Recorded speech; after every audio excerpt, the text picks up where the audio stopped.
안녕하세요. 비탐성에 오신 빛의 교회 여러분들을 사랑하고 축복합니다. 벌써 2022년이 시작되었습니다. 이번 2022년의 첫 번째 주 화요일을 함께 말씀으로 시작해 봅시다. 먼저 기도로 2022년 1월 4일 비탐성을 시작하도록 하겠습니다. 하나님, 오늘의 태양이 뜨게 하시고 또한 우리의 눈을 뜨게 하사 오늘 하루를 살아가게 하심에 감사드립니다. 또한 이 아름다운 날을 주님의 말씀으로 밝히심에 감사드립니다. 오늘의 이 말씀을 통해 우리의 삶을 살아가는 지혜를 얻게 해주세요. 감사합니다. 사랑합니다. 예수님의 이름으로 기도드립니다. 아멘. 오늘 우리가 함께 공부할 말씀은 시편 1편의 말씀입니다. 많은 크리스천들이 알고 있는 유명한 말씀이기도 합니다. 어쩌면 이미 우리가 알고 있다고 생각하는 이 말씀을 통해 우리의 삶을 바꾸실 하나님을 기대해 봅시다. 그럼 시작하겠습니다. 시편 1편을 깊게 들어가기 이전에 시편에 대해 먼저 알아봤으면 좋겠습니다. 이름을 통해 그것의 정체성을 알 수 있듯이 시편의 이름 또한 시편의 정체성을 이야기합니다. 시편의 본래 히브리어 이름의 뜻은 찬양의 책, 그리고 찬양이라는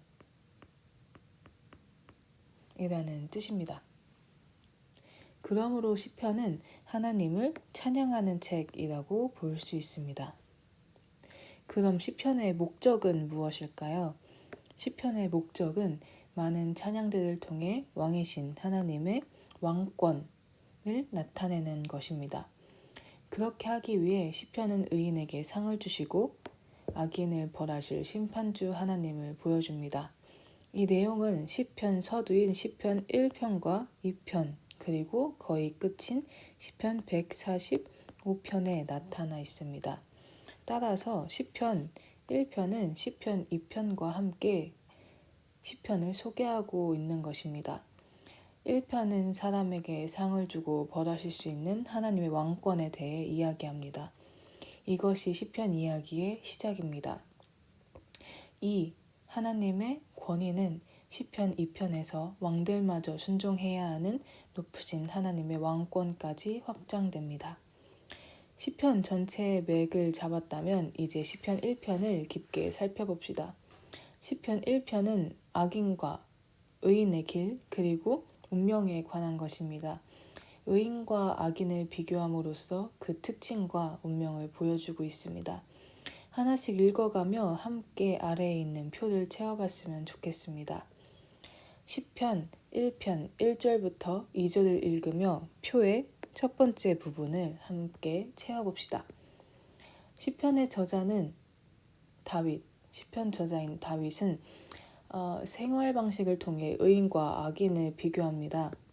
다윗은 악인의 삶을 비교하여 의인의 삶을 더욱 강조하는데요. 의인의 삶은 어떠합니까?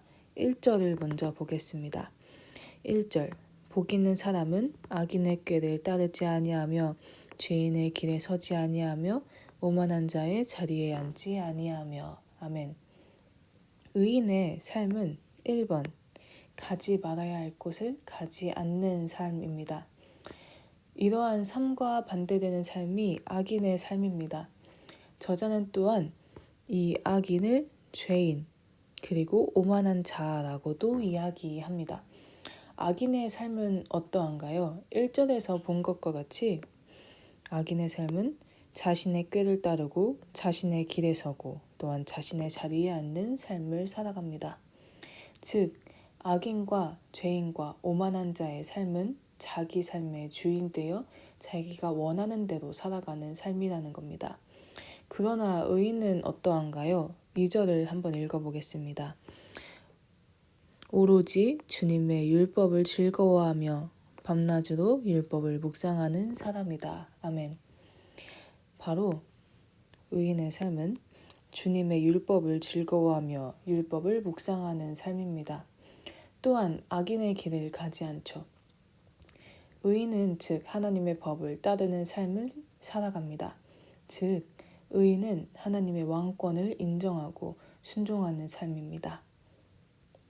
둘째, 1편의 저자인 다윗은 비유를 통해 의인과 악인을 다시 대조합니다. 다윗은 의인의 삶을 먼저 이야기합니다. 3절. 그는 시냇가에 심은 나무가 철 따라 열매를 맺으며 그 잎이 시들지 아니한 같으니 하는 일마다 잘 될 것이다. 아멘. 의인의 삶은 시냇가에 심은 나무와 같은 삶입니다. 시냇가에 심은 나무는 늘 푸르고 열매를 맺습니다. 또한 하는 일마다 잘 된다고 다윗은 이야기하죠. 그러나 악인의 삶은 다릅니다. 4절. 그러나 악인은 그렇지 않으니 한낱 바람에 흩날리는 쭉정이와 같다. 아멘.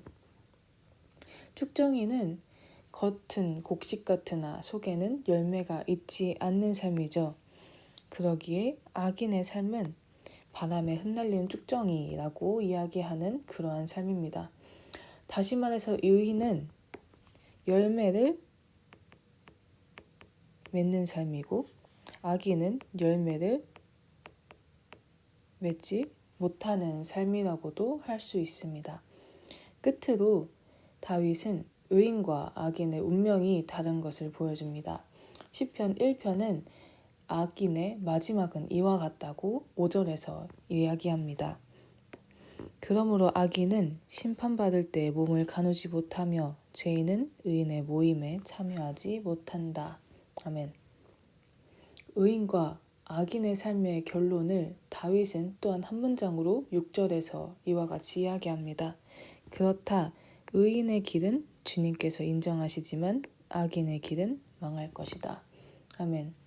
의인의 삶은 바로 하나님이 인정하시는 삶입니다. 그러나 악인의 길은 망하는 삶입니다.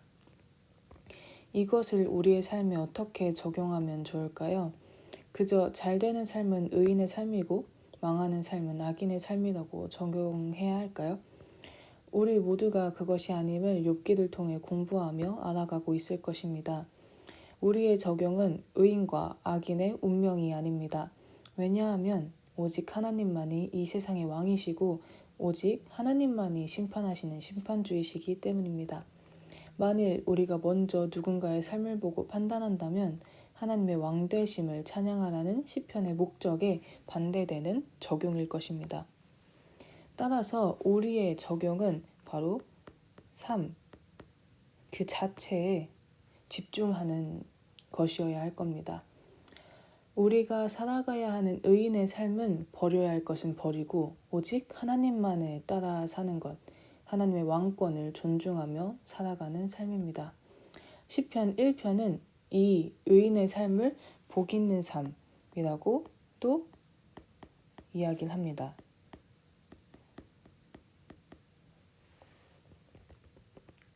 저는 시편 1편을 읽고 로마서 12장 2절이 생각이 났습니다. 12장 2절이 생각이 났습니다. 여러분은 이 시대의 풍조를 본받지 말고 마음을 새롭게 함으로 변화를 받아서 하나님의 선하시고 기뻐하시고 완전하신 뜻이 무엇인지 분별하도록 하십시오. 아멘. 자신이 주인 되는 삶의 중요성을 이야기하는 이 세상 속에 사는 우리의 삶은 세상과 달라야 할 겁니다. 비탐성을 듣는 우리 모두가 이 세상의 이야기에 물들지 말고 하나님의 말씀에 물들어 하나님의 기쁨이 되는 삶, 복 있는 삶, 하나님을 진정으로 왕으로 찬양하는 삶을 살아가는 우리 모두가 되기를 예수님의 이름으로 사랑하고 축복합니다. 기도로 오늘의 비탐성을 마치도록 하겠습니다. 하나님 감사합니다. 오늘의 말씀을 듣게 하시고 주님을 나의 왕으로 찬양할 수 있는 기회를 주심에 주님 감사드립니다. 하나님보다 내가 앞서지 않게 하시고 그저 오늘의 삶에 주님의 뜻을 알고 그 뜻대로 살아가게 해주세요. 감사합니다. 사랑합니다. 예수님의 이름으로 기도합니다. 아멘.